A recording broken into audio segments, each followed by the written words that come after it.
Hey, we're live. Yeah, we would have started earlier, but for some reason Google took the ability to actually produce this for a Mm-hmm. second. Anyways, we're back.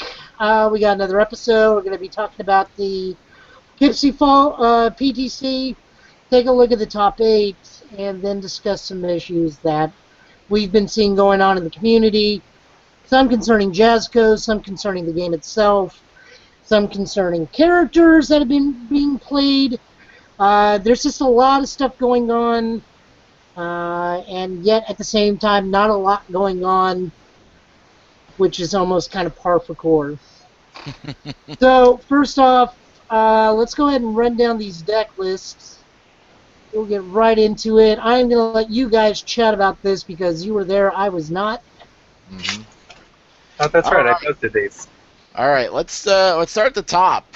Uh, First off, Mr. Daniel Hughes, the Greater Hughes, has proven his dominance over the Northeast with another PTC win with this painful Kim deck that I just want to know he scraped into the top eight and at 3-2, and then pulled off the crush of Mad Hughes in the top eight.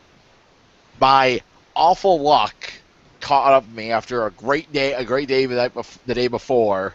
If anybody hasn't saw the video, I checked. I went for eight difficulty checks for geysers and checked to 2 every time. Lovely me, and lost in an awful match. And Kevin failed us in the finals.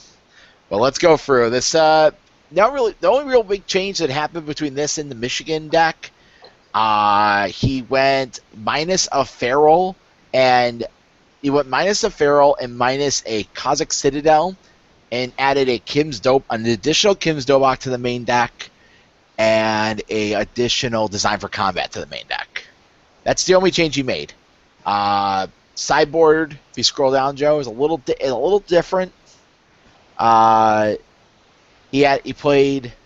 I think it was he played an additional Ways of Blood and a Cetrilium Blades in the board. Those were the major changes because the other cards were never coming in. Kim is Kim.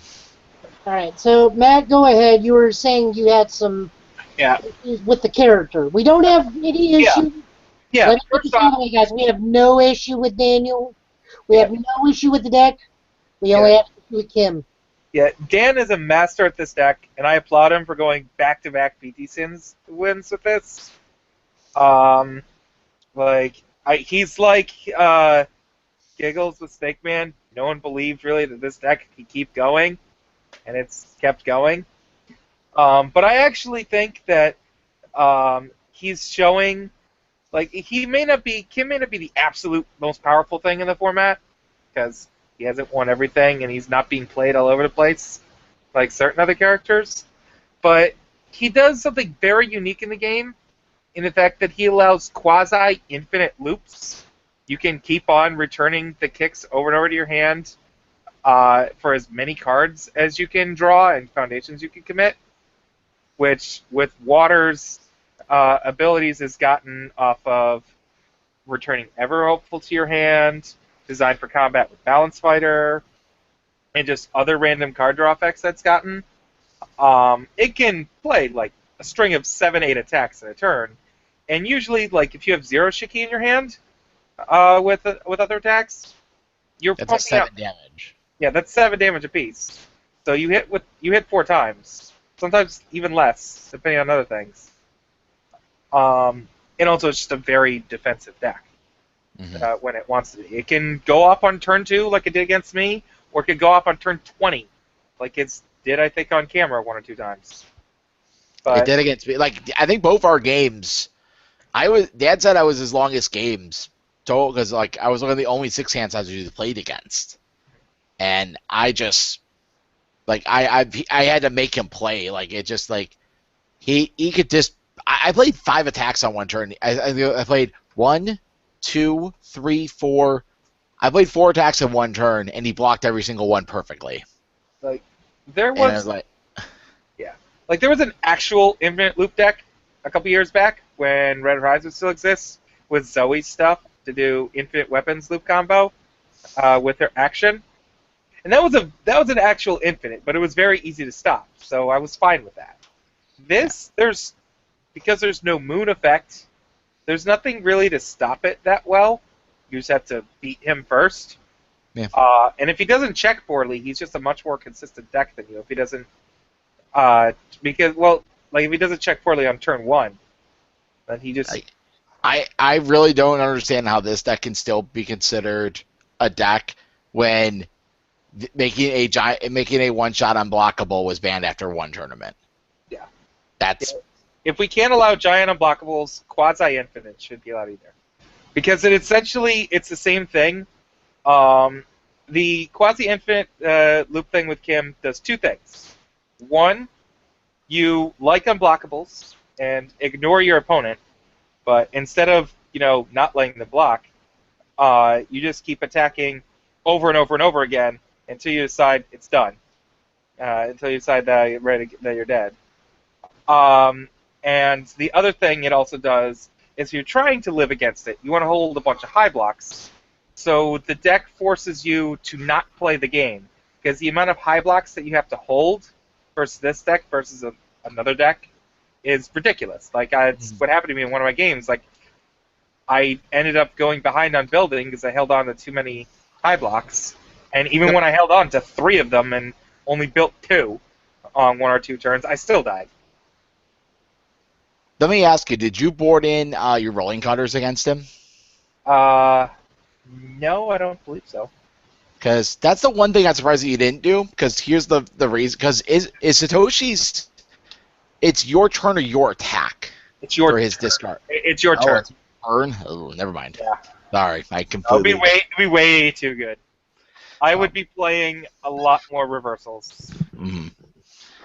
But, yeah, this deck's not unbeatable. It can just lose. Yeah, there's a lot of ways to stop it. You can play barbecue. You can play that. It's just like you play all these cards, and he's main decking the answers. Like he's main decking Pity for a Trader. Yeah, he's only playing 11 attacks. He plays 45 foundations, I think. I forgot to write the exact numbers on things. Yeah. Plays 45 foundations. It allows him to main deck a bunch of answers and a bunch of silver bullets. So he can actually run some of them as 2-ofs, and he doesn't get punished for that because he only has to run 11 attacks. It's getting questionable here. I'm not saying that. It's not if you have to make a decision on what you decide to ban Master of Magnetism along with mourning the loss, but all they probably should have done was ban mourning the loss, which is the obvious choice. And I have made a lot of test decks with just to figure out, okay, where did Master Magnetism fall now after everything's gone into place. And even on turn 5 or 6, the biggest damage I can get that one move up to is maybe 12. And I have to commit almost my whole board to get to 12 damage unblockable. I mean, it can one-shot people, but you have to allow your opponent to get really deep into the game for that to work. You have to give them a lot of chances. Another random thing I would like to point out for top 8 and whatnot, if I had just drawn or given the win to my last round opponent instead of wanting to entertain the stream, Dan would not have made it in. No. We did the math afterwards. We really have to sometimes do the math because we are 2 for 2 on the. We'll just play this as it. We'll play out the results as is, and we end up biting ourselves in the butt at big tournaments. I mean, it's whatever. It wasn't Worlds. No, it wasn't Worlds. But anyways, let's move on to the next one.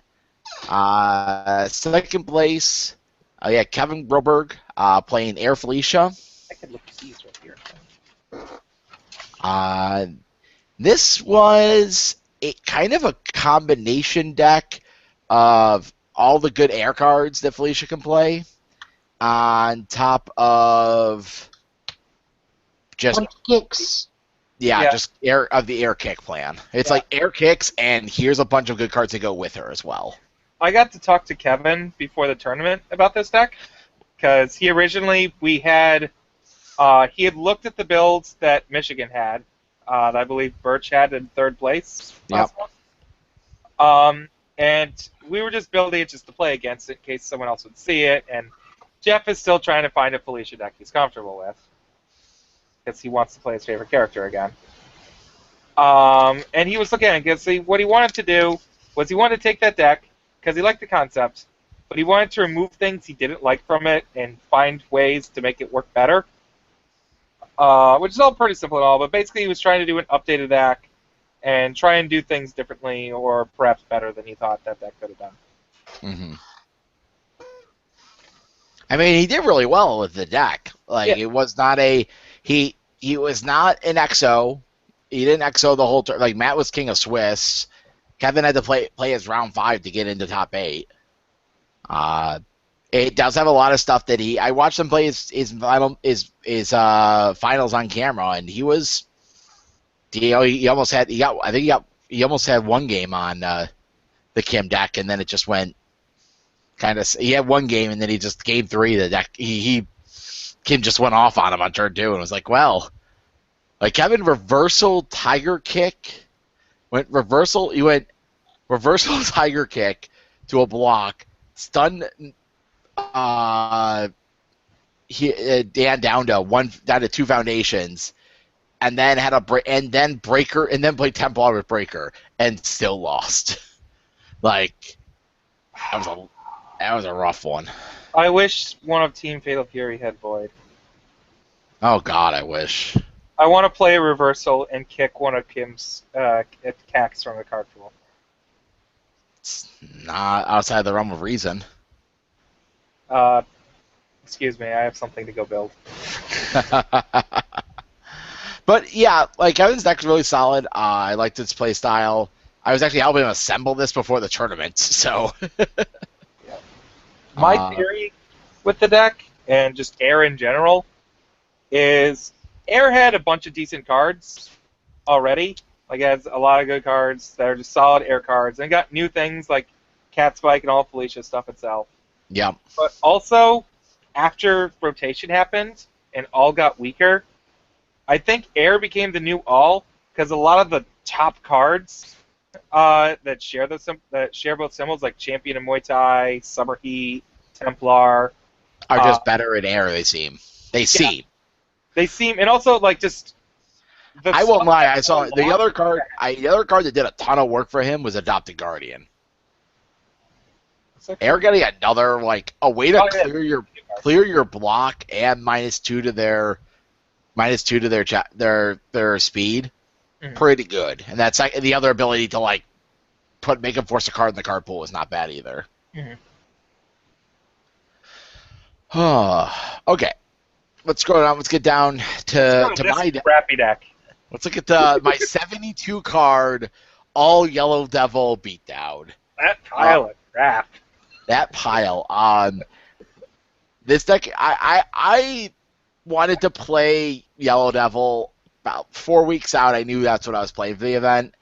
I decided to run with this punch build just because of the sheer card advantage it had. I like the deck a lot. What? I like the deck a lot because I like it. Yeah. I like the middle effects, and you're playing both of them. Yep. It played Stinging Up. It played all Moment Slice. It played Kuga. It played a bunch of stun effects. It played everything. Hang-ups about the deck for me. There's a lot of things I probably should have just not have gone with. They were a little Sober Freak. My only way to trigger it for the discard momentum was Stinging Upper. That's why I had to play 4 Stinging Uppers. Also, I think the main deck power struggles were a little overzealous, but I kind of just wanted to put the board. I like 2 main, one on the board just to be safe for the event. I've changed this deck a lot already.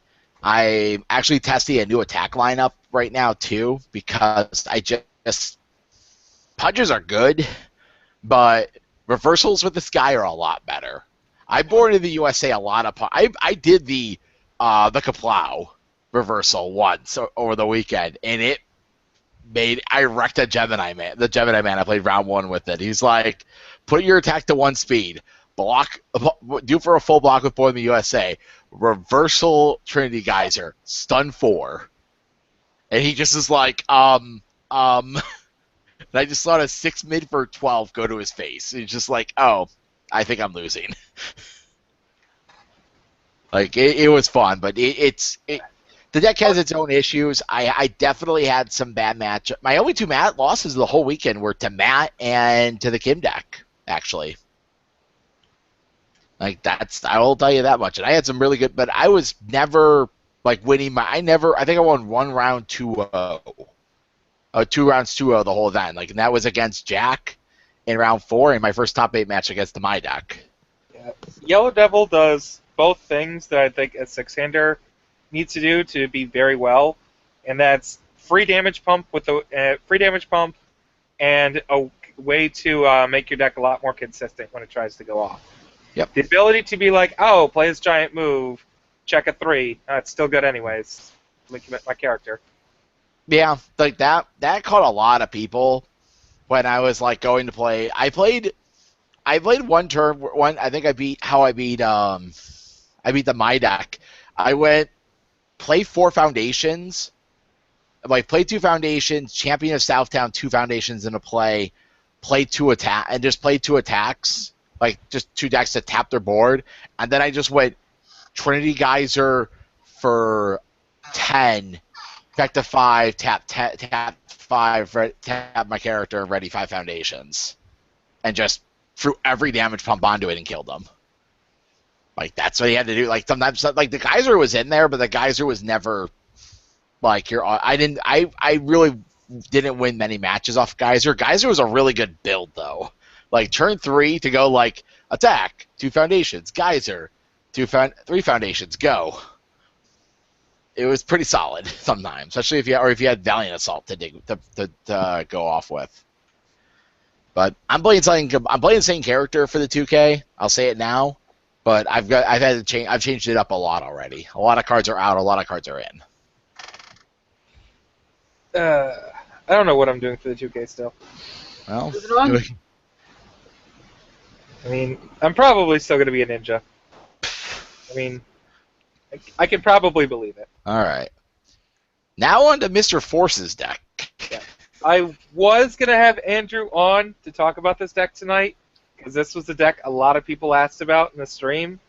But he's off at a concert that's playing a bunch of Final Fantasy music tonight. He's at Distant Worlds in Rochester, for Rochester. That is a beautiful concert. However, when the audience participation for Sephiroth happens, you just get a lot of mumbling until the Sephiroth part. That's personal experience, because no one can, unless you're a doctor, you don't speak Latin that often. Because Sephiroth. Andrew's deck is probably the most aggressive air deck I've seen in a while. Like it's just your objective is to go off on turn 3 to 4, turn 3 aggressively. Like he went in on turn 3s on turns he had no reason to go in on turn 3, and he still won. The biggest play in the deck is setting up an Ultimate Undead so that you're activating your ability every time. Use Helldunks as another way to get another activation of your ability in net cards. And then you win with Rapid Proto Busters, Hurricane Uppers, and Shield Rams. That's real. This is air. This is very aggressive air deck. That's what it is. A lot of ways to clear. The one Ominous Whistle main and one side definitely did a lot of work for him. He said the Black Justice did a lot of work for him. He says he wants to put a 4th in, but into the deck somewhere. But yeah, this deck's really well done. The Turbo Proto Buster, he was looking for a way to deal with certain cards. Yeah, he wanted to be able to deal with that. Yeah, find a way to interact. Yeah. And he did. He actually was doing really. He actually played Turbo Proto Buster and I watched him play it against someone, and they were just like, "Oh, that card does things." Card's good. Yeah, goes to gave him momentum. Like I watched him play it. He went Turbo Proto Buster, did all his effects. It was like a 7 mid for 9, cleared it hits, does all its effects, and he was like, "Oh, okay, I'll repay a debt, clear it, go to momentum," and then he went Ultimate Undead and just was like, "All right, powerful 9, kill you." That's what happens. Sounds legit. Yeah. But this deck's really good. This is a really good build of Lord Raptor. I'm happy to see one of the top cuts. Yeah, I think the big thing that a lot of people weren't really using before was Helldunk. I like Ultimate Undead's really good for those really long games. It allows you to win when you're just in a really long, stale game against like a control deck. Yep. Once you get rid of their Conrad handeds and whatnot. But I think Helldunk is the better early game card, and it's one of those things like I said I wanted Helldunk. I got 4 Helldunks. I just never got around to using it. I'm glad someone finally did it. Yep. Let's move on to that other pile of crap. Okay, skipping past the ninja because it's a pile of crap. So we're talking about Brett Blaze's deck, right? Oh. No, I wouldn't do that to him. We'll go back to my pile of crap a little bit. No, we're going in order. Yep. So how was the new Satoshi? I'm very curious. He's insane. Absolutely insane. His enhance to discard cards doesn't matter too much because the only time where that would have been nice was, like, I don't know, 3 months ago at Worlds. When Paul Bittner had like 12 cards in his hand after Templars and crap. Like, if there still existed a deck that built 5 still have 7 cards in my hand, say go, then that enhance would be incredibly good. But it's kind of a non-bow with his form and the rest of the deck, really.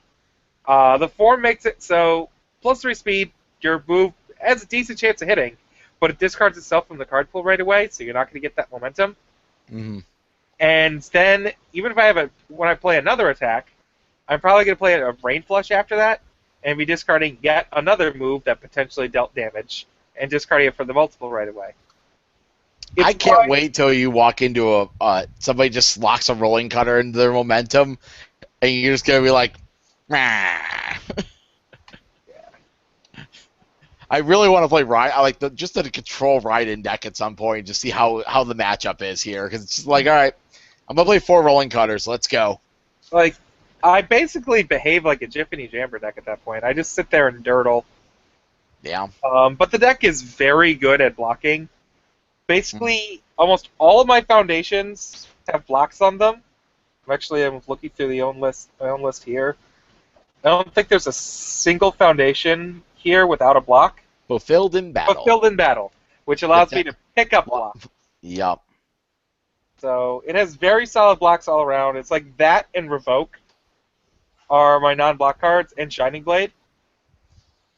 But Shining Blade's insane in your deck. Shining Blade's so good. Shining Blade is an all-star in the deck. This deck seems to handle a lot of things in the meta, except for Kim.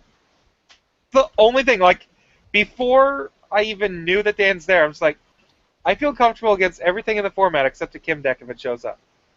And we just down. We're driving down. Oh yeah, Dan's coming. Oh right, he lives like 2 hours away. Bad ideas. But yeah, it's a very solid deck. I hope it gets more cards one day. Because the only card in there, I believe, that's from Darkstalkers is Soul Beats. Oh, Hanya. Right, I added in Hanya.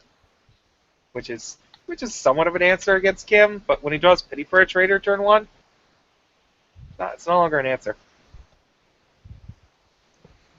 True. All right, Brett Blaze's deck. Yeah. Aggro Iori.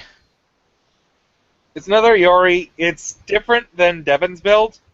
I've been talking on and off about it for a long time. He loves Flames Restored a lot. I think the biggest difference, though, is the fact that he's running Hamura Hitogi. The I'm always 7, or if I'm at Desperation, always 5 difficulty card, no matter what. And it's a 2 low for 8 that turns into a 4 low for 8 after he loses Vitality. That card's actually does a lot of damage. But it's always. But here's the thing: it's always the difficulty of the card. Yes. Like it's either it's always 7 or it's always 5. Doesn't matter where you play it. Yeah. That's the one thing about that card that makes it really good. Like it comes like I watched him play it against somebody out of nowhere. He just like 3 attacks into his pool, and he's just like this for 5, and I'm like, well, he just won that game. I think the card's very solid and very underappreciated, especially in the Iori deck. Yeah. You know what's really good in? Time Man. Yeah, I remember playing against that. Oh, here's my 8 low for 8. 10 low for 8. Aha. Yeah, there's not much to say about it other than that big change from Devin's list. He's been running this because he's shown up to our events, I believe, longer than Devin's been playing it. He loves Iori a lot. And I know he's looking forward to the 2K in a week. Make top 8 with the deck. Yep. Moving along, we have Mr. Schmidt. With my my off of life. You want to talk, Jesse, or me? I played against this deck in the top 8, and I had to do. I'm actually going to pull my sheet up really quick here, because I actually tallied it up how much damage I had to do one game to kill him. 20. Let's see. I did 10. He gained it all back. Did another 15. He gained 10 of that back. I didn't let him do that at all. I had to, dude. I can't face him. Yeah. Here's the thing about the Amsterdam group. They don't have a lot of Neomax, and they are one of the groups I think that has done insanely well with the lack of those cards, because the only Neomax cards they get are like they pick and choose what they can get their hands on. He didn't have caught red-handed. It's like they only have 3. They only have a set in between their whole group, and somebody else is playing them.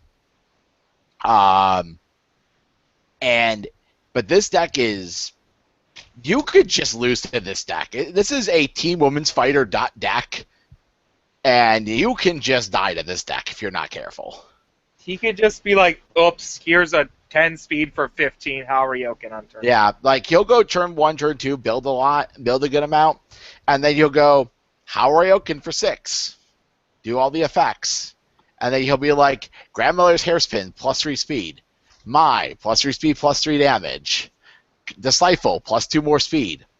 Yeah, this one. Like I played something like this when I first got back into the game, back when she was just a promo. Mm-hmm. I played it with Kaplow. It was a really fun deck that scared the hell out of people. And yeah. It's one of these cases where, like I was talking this with Tim, there are a lot more playable characters out there than people think. Just people refuse to try. Mm-hmm. Like, in my opinion, especially after showing this weekend, because there was 2 Gemini men. It was the only thing with diversity. But it didn't even matter because they both got crushed. I don't think Gemini Man is actually that insane. I think he's on a similar level to a lot of other characters, and they're just, like, people think there's like 10, 15 characters, which is a lot compared to what we've seen to Alas, but I was talking with Tim about there's probably like 30, 35 playable characters that you could top 8 with pretty easily. And this shows that, like, no one thinks Mai's good.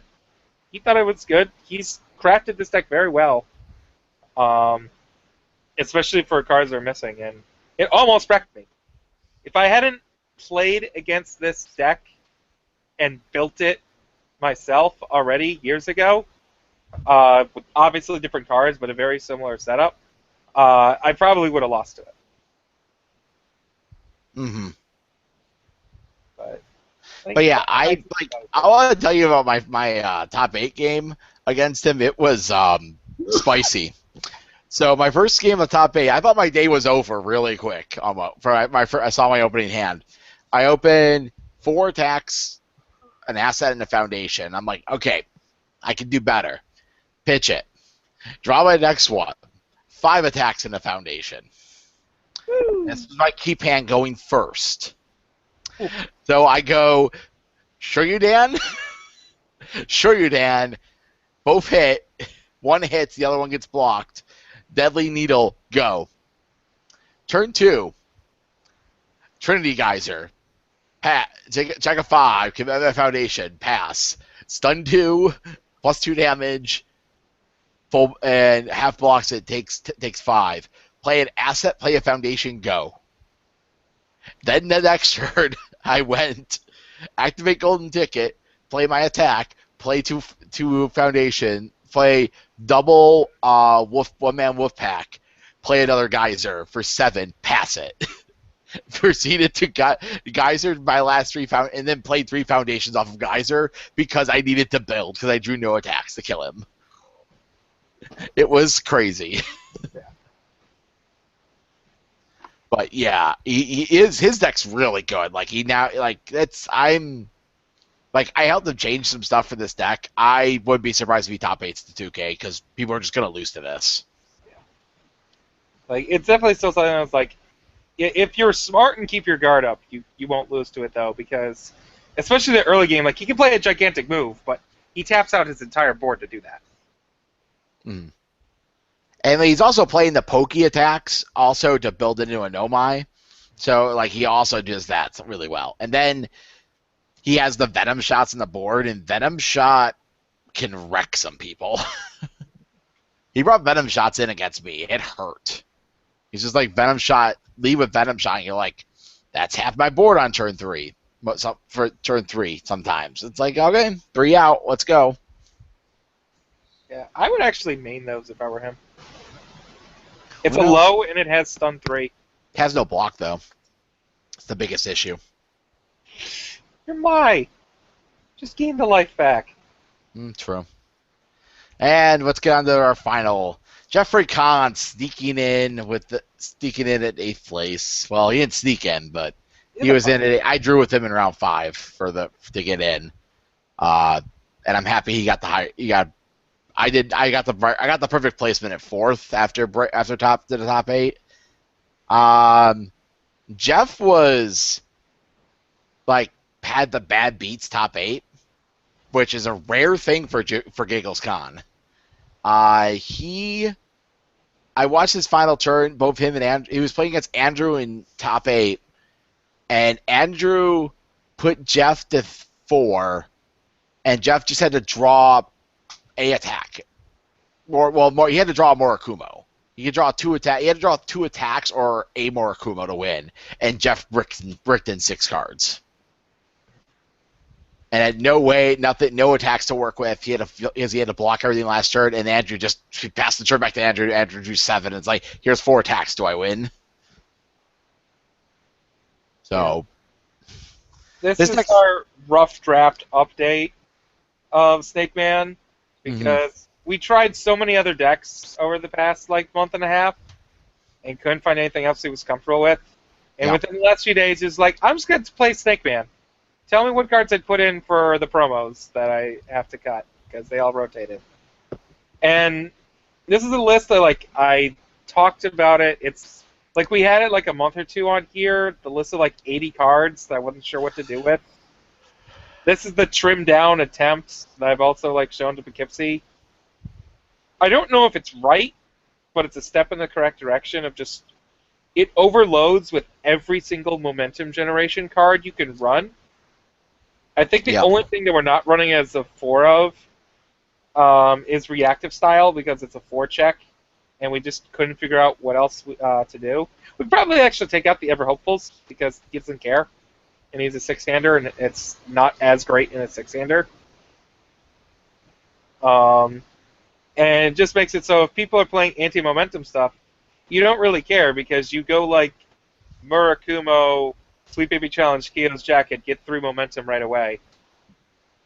I don't care if you discarded my 4 momentum last turn. Here's 3 more. So that's the basic goal of the deck at the moment. it's definitely lost a lot of its control pieces up. Mm-hmm. But Magnet Slam's still a good card. That it is.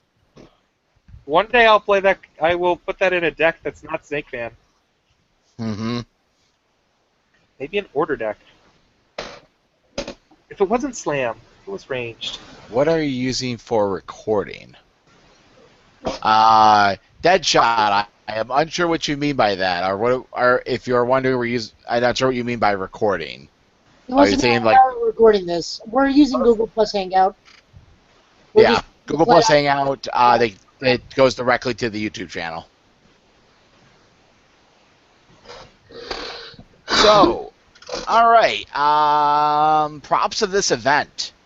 Jack Hale, he busted his butt for the week before this event to get this thing together, to get everything together with the store. Finding us a better store to run the event, for the event to be ran at. The store was so great. Like, they had a game day for Magic on the Saturday as well, and they set up us with enough space, guaranteed for us to play the event properly. That's great. Yeah, they were very accommodating. They even set up a feature match table for us and gave us everything we needed to set up and stream the entire tournament.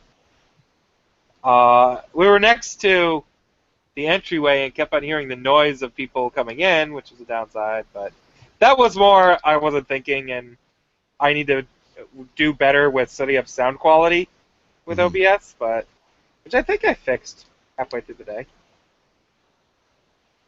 But I can't wait to go back to that store again. I've been trying to get UFS in that store for a long time. Anytime I came down there to visit, and they switched to new owners, new management recently, within the past year. And hey, Joe, just letting you know, your Facebook page is currently up. The Total Justice one? Yeah, no, like you were actually looking at Facebook. We were watching you look at Facebook. Weird.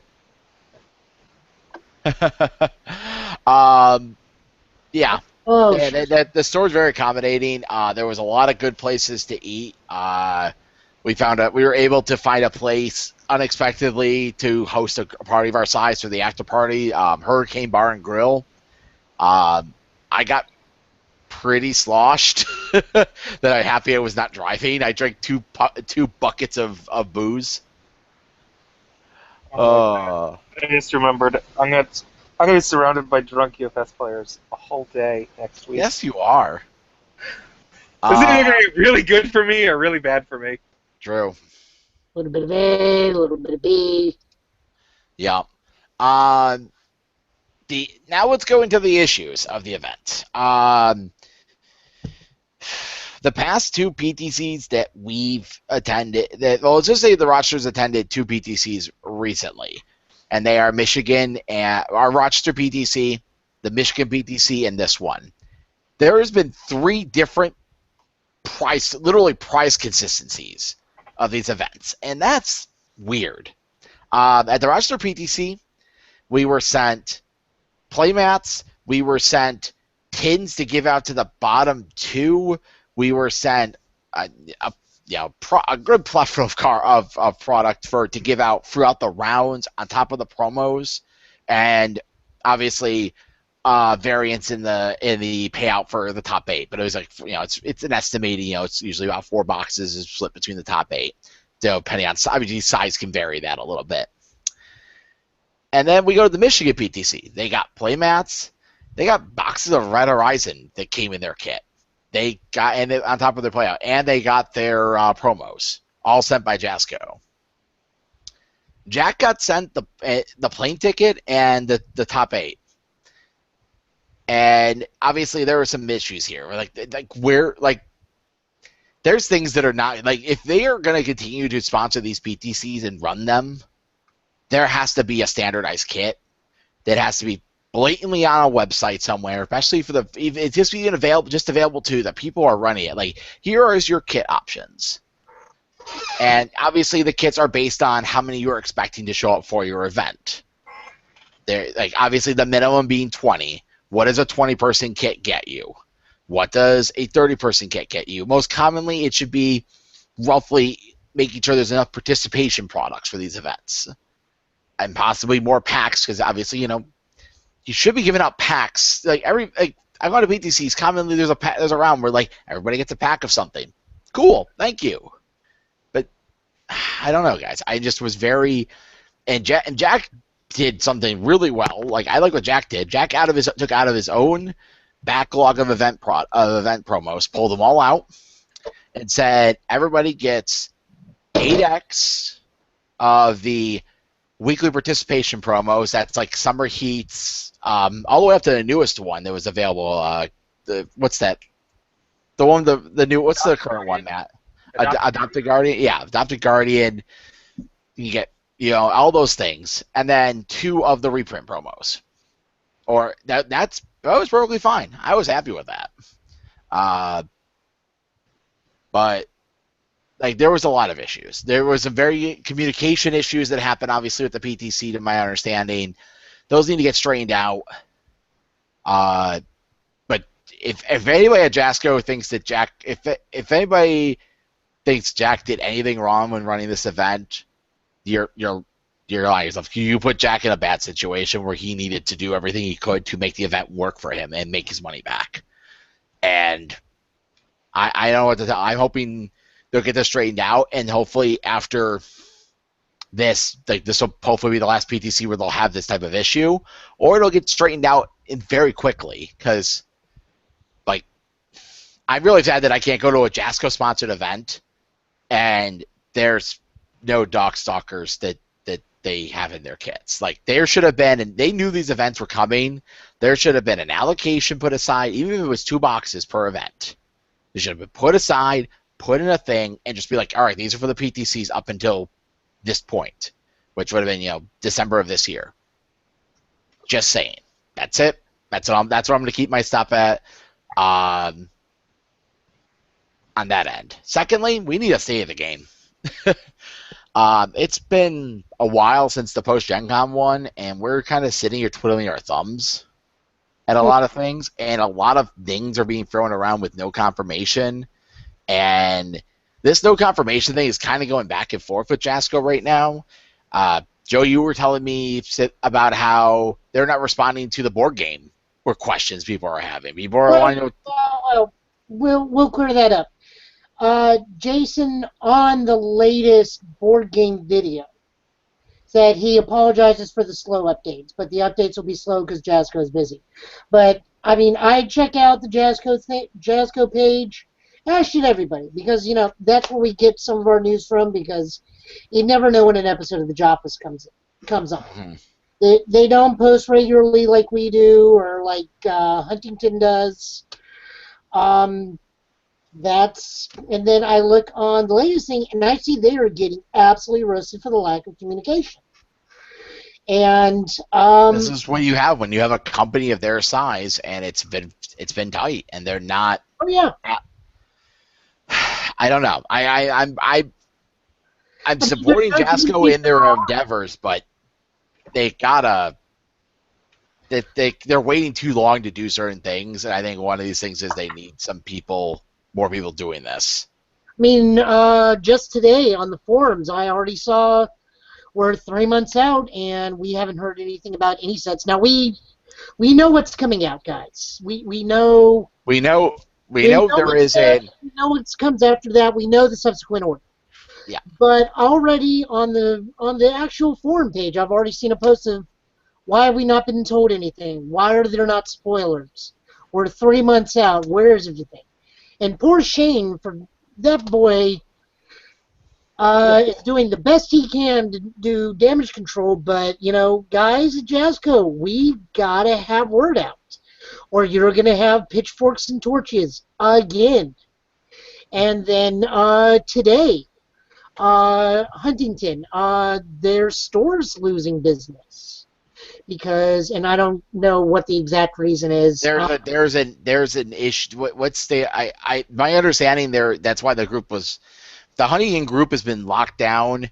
They are working on moving their tournament group due to breakdown in communications with their local game store. Okay, And the so local game, it's not, that's to my understanding. That's what their post said today, and I don't want to dig more into that without more information. yeah, I mean, I They personally, they are trying to find a better place to play where they feel where for their group, and I personally, anybody's able to do that.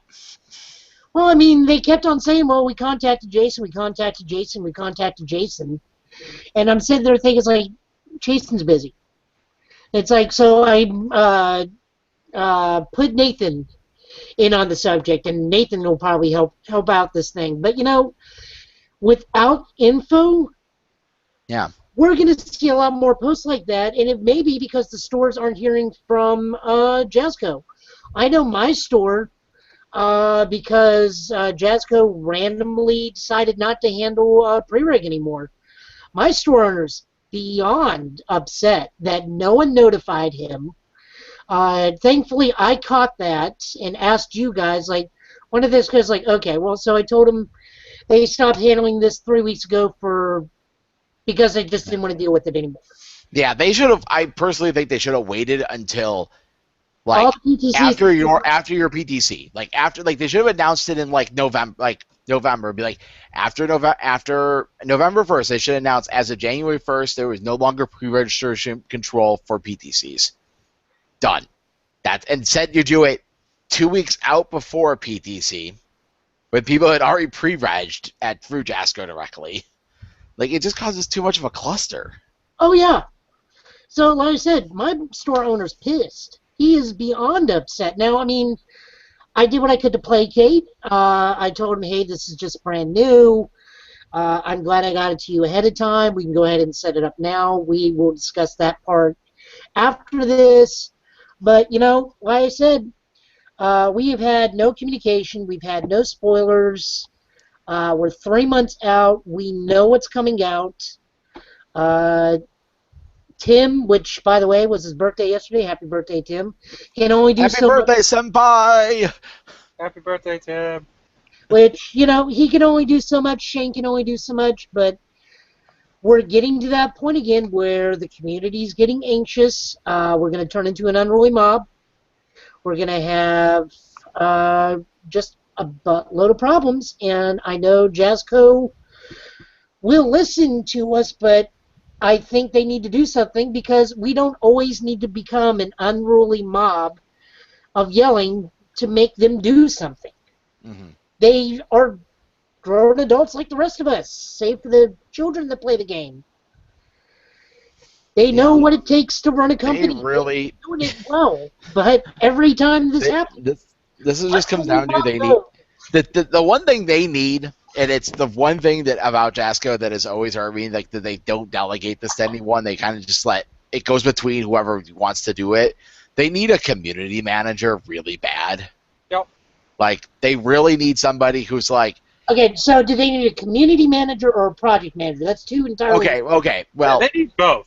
They need both. That's obvious. Project manager is a whole other thing that I am die hard behind. They need a project manager. That person will die a slow and agonizing death. And I would be willing to do it just to put it on my resume for several years because I believe in this company. But I believe in the company. They need a community manager. They need somebody whose main focus is getting the social media footprint covered, like, and keep it going and keep everything updated. Even I understand they're covering a lot of stuff, but like, there should be somebody answering those emails. Yeah. There should be an email should never, especially with a Kickstarter that's this far gone. Especially, I'm just saying this if they're getting emails and they're getting questions and they're starting to become that point where they're just not answering them. Don't turn into that. Because let me tell you, you will never. Don't turn it into EA. Don't do it. Yeah, I've worked for. I answered emails for Activision for Activision's Call of Duty edition for 6 months. Trust me. After a point, we just turned it off, and the emails went into a dump box that never got responded to. That's what happens when you get so much anger. The smoke gets real. don't get us wrong. We love Jasco. We love UFS. However, because we are very connected with everything that goes on, we know nothing. Well, I take that back. Matt knows something, but he's under NDA. He can't tell you anything without anybody's permission or approval. Correct. He can't even tell us. I don't know anything. I don't think Jesse knows anything. But don't get me wrong. We're not here to incite anger. We're not here to instigate the angry mob mood. We're trying to tell. We're trying to get them to respond. Yeah, we know that Jessica watches this. We're trying to get the message out to them now so that in next month, hopefully this will be taken care of, and they go like, well, crap, they're addressing it, meaning they see it. Yeah. We need to get a hang Like of it. if I in the next week saw a message from Jasco saying a state of the game was being created, it will be posted after X date due to current travel systems. Where next, like, Shane's off till after the 2K. He's off for the next week. Yeah. And then halfway through next week, Jason and Nathan are at an event of their own. They're at the Southern Hobby Gaming Distribution Expo.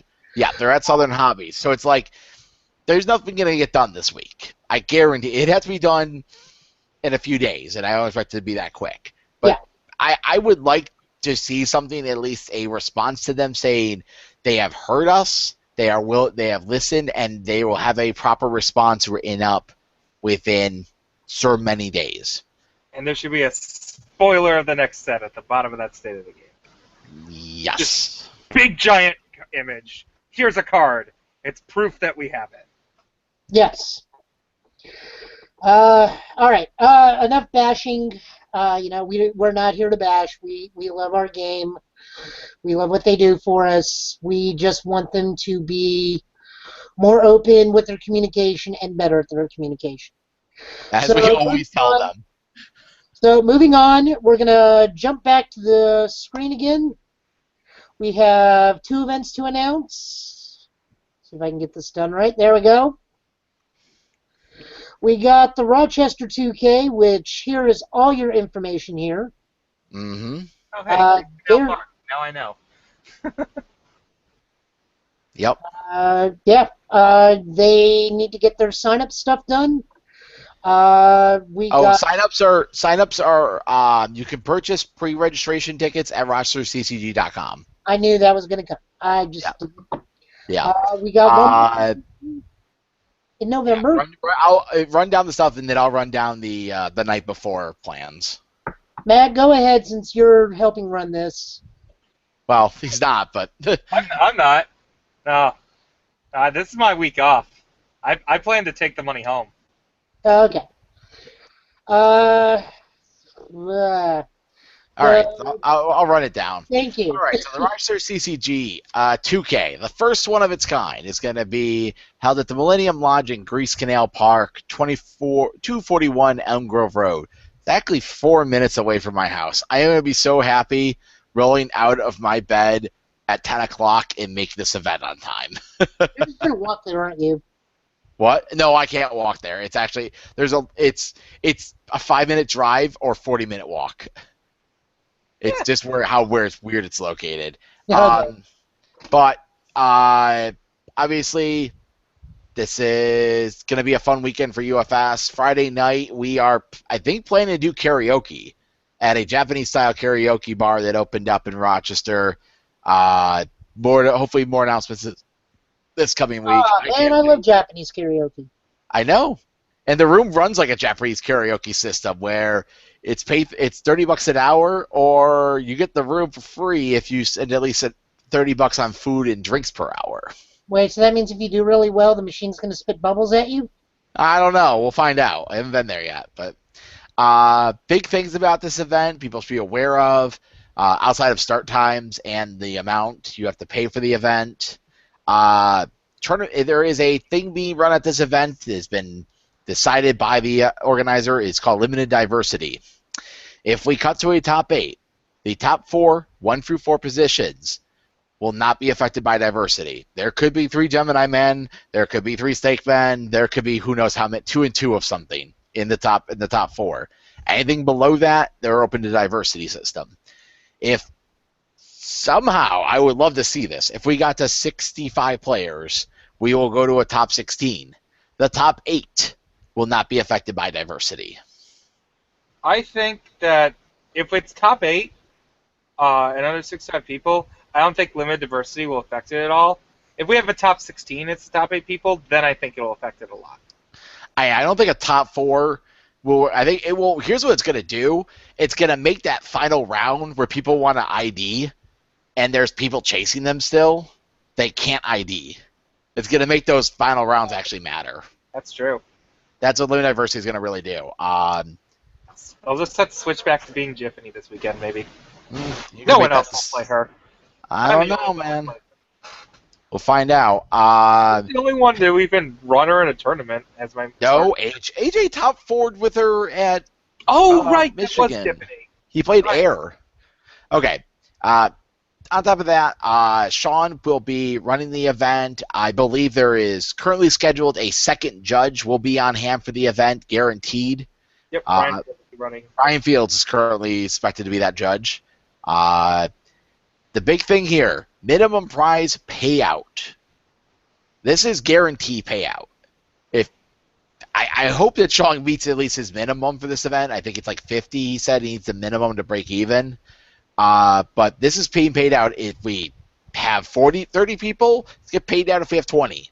He's going to pay this out. He said it was a guarantee. And that's 500 store credit to first place, 4 boxes of in-stock or pre-order to second, third and fourth, 2 boxes of in-store, in-stock or pre-order, and 5th through 8th, one box. Great payout. There will also be prizes of some sort every round. Why not? Okay. Don't forget the beer. Don't forget the beer. Free beer. All right. After this, and also let's talk about this weekend really quick. We have 2 events this coming weekend. We have the Winnipeg Open in Winnipeg in Canada. I don't know the province Winnipeg is in anymore. My God, I feel bad. But that event's going to be happening this weekend in Canada. Obviously, loser safe for the winner. Manitoba. Manitoba. Thank you. Thank you. Also, this weekend is the UK Nationals. Good luck to UK. We have also dubbed your event the Garrett Brett Invitational because he's the only one willing to travel for it. Take Garrett down. Please. We really want to take him down a notch before the 2K. Humble him. Humble him, yes. Right, go back and humble. I want a Joe Hill 2 dot. I really want to see it. Joe can't get a card anymore. Right. He works for Jasco now. I want Mike Hardiman 2 dot then. Mike Hardiman needs a new card. Let's make his card actually work this time. It worked okay before, but I think it could have been a lot stronger. Okay, what's the PTC in November? Rockford, PTC. It's pretty much right outside of Chicago. It's going to be held at Top Cut Comics. Yep. Within Rockford. It's being put on by Chris Smith. It'll be a lot of fun. Kevin Broberg is flying out for that event. Yeah. Be prepared. I think he wants a win. I think especially if he does not, especially after the Poughkeepsie PTC, he really wants a W. So I'd watch out, Rockford. He's running away from the Kim deck. Quick, someone. Or no, or he might just bring it with him. Ugh. If I have to pick 2 Kim decks, 2K. Finally. December, we got the Nashville PTC. That's true. I have already gone ahead, gone with my store owner, John. We already have pre-reg sign up. It will be December 12th. It will be a single-day event, guys. Please be aware of that. The store will be opening early. The store opens normally at noon. Will be opening at 11. Registration will close at 11:45. We will start at noon, possibly 12:15 at the latest. I'm a pretty rigid, strict schedule guy, so this is going to go by very quickly for us. Mm-hmm. It is, you can just go find any Nashville airport hotel. We are 5 minutes down the road. All we're asking for is $20. It's $20 pre-reg or $20 at the door. We would really prefer if you guys pre-regged because that will give us a hard head count. You can find the link over in the Facebook page over at Organized Play or over at the Total Justice Gaming Facebook page. I've already spread this around. You can't miss it. It's got the CVS2 Kyo getting ready to punch the crap out of Ryu picture. I've also stickied this because I learned how to sticky a post. Yay me! To the top of the Total Justice Gaming Facebook page. I again highly recommend pre-regging. It just helps me and it helps John out in the long run. That way we can, because I'm going to be going at like 10 o'clock to try and help set additional tables up if we need them, Mm-hmm. and this will give me the head count I need. Also, I want to give congrats to you, Joe, because you told us about your excursion this past weekend. You came in top 4, correct? Oh, yeah. So, for the Bushi Road people, that I have no idea how many of you actually will watch that part. Sundays I do card fight, and then once a month I do buddy fight for the channel now. Just try to expand. We are still mainly a UFS show, but I'm going to try to promote what we got, what we play too. It was ARG or ultra reality games. They're a very big independent gaming circuit. I came in top 4 with my Metal Board deck in a 28-man tournament. Did they play Swiss or did they play the double limb system? No, it was a rough Swiss. Oh, okay. Swiss. We played. Became real? Huh? Game became real? Oh, you wouldn't believe. They grew up. So I ran my Metal Board deck, and so all hail Megatron. Came in top 4, and then we quickly went to a buddy fight tournament. We had about 9-10 people for that, and I came in tops and split with winner on that one, using my Hero World Power Ranger deck. I've heard of the Power Rangers in the buddy fight game. I'm sorry you played buddy fight. No, I sat there and resisted playing that game forever, and then they finally came out with Hero World, and I've been very much enjoying Hero World. I guess my biggest issue I have with that game is the fact that its marketing in the U.S. and price structure is just so different from Japan. Like, it's designed for a kid's game. It's designed to be for 10-year-olds, and is a game that, like, parents can play with said 10-year-olds. There's even a card that makes a joke about it, I believe. Where if you're a kid and you're playing against someone that's like 15 years older than you, you like auto win the game or something like that. But in Japan, it's 100 yen for a pack and 500 yen for a starter. You should know currency conversion on that. That's ridiculous. It's basically $1 a pack and $5 for a starter. The only thing I have to counter that, and only Jesse will get this, is Okada plays this game, and he plays a Star Jackknife deck.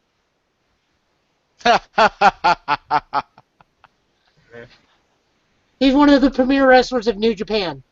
Oh, okay. Yep.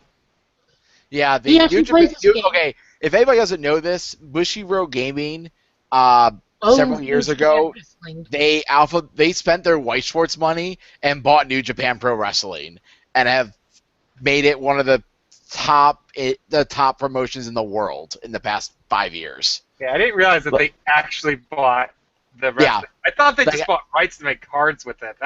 No, they actually just that's amazing. Yeah, like that's what they did with their White Schwartz money. They're like, oh, this company's up for sale. We could do something with this, and they did. And now their main wrestler plays Star Dragon World. Yep. And they Uh, cross promote really well. oh, they do. They love cross promoting. But no, it was a good weekend. $20 turned into $120. I split in top four because that was a trip to Philly and points to get a first round bye. And I really don't travel out of state a whole bunch. My friend Mason Clark, who runs the Science of Vanguard, he travels all over the place for this stuff. Well, not all over the place, but he'll go to the majority of the Midwestern states and Eastern states. Mm-hmm. He's mostly around the area. So I just dropped to him, got some packs, splitting tops, got more store credit. I've single-handedly bought my store out of the Hero and Shadow Hero World only extra booster set. I'm hoping they'll get some this weekend. I need 3 more cards to finish my Kamen Rider deck. What, did we freeze? No. Nope, sorry. I've been sharing this. I've been. I'm in the. I'm sorry. I do apologize. I had like a weird. I've had this weird ongoing conversation on Reddit over something, and I want to see. I'm kind of like dragging a situation along. I'm answering. I'm putting. I placed a. I had to make a throwaway to play something, and I'm dealing with the magic responses of it, and it blew up in the Reddit magic page. So I'm kind of dealing with that at the moment. Sorry. No, everybody just was. It wasn't just that everybody was quiet. It was that everybody was quiet and perfectly still. Yeah, I kind of like froze when I read a message. Supposedly, Wizard of the Coast wants me to identify myself, and I'm like, I have to delete my account right now. I can't. I'm literally about to log out of the. I'm literally because it's a throwaway. There's no information connected with it, so. Because I just got messaged by a Wizard of the Coast person asking me to identify myself, and I'm like, no. I'm just gonna discontinue the conversation at this point and have a good day. Because I know of they are just random. So, okay, obviously, Joe, I hate to cut you off on this, but like all the stuff. But Magic has a big issue with counterfeit cards from China right now that are really, really high quality. And I know of some person who is playing with a modern deck currently in Magic that's made completely of Chinese fakes, has been doing really well at events, and no one's realized it yet. And I'm pretty much doing a pseudo AMA right now. You sneaky whistleblower, you. Yeah, well, he's fine with it. He knows I'm talking about it. He knows I'm talking about him, but nobody knows who he is. And it's not somebody it's not somebody out of Rochester, so I don't even care. But it's been very amusing. People are asking all these questions, and I'm like, how do you get them? I'm like, site changes every 5 days. Good luck. All right. We'll end there. Please pre-reg for my PTC. Go to their 2K event. Don't turn into an unruly mob. We are taking a break next week. I'm going to go get myself lost in the high mountain towns of Denver. Probably lost at a comic book convention called Rocky Mountain Con. If you're in the Denver area, I hope to see you guys there. And we will see everybody in 2 weeks. We hope to God there will be spoilers. All right, everyone. Bye-bye, everybody.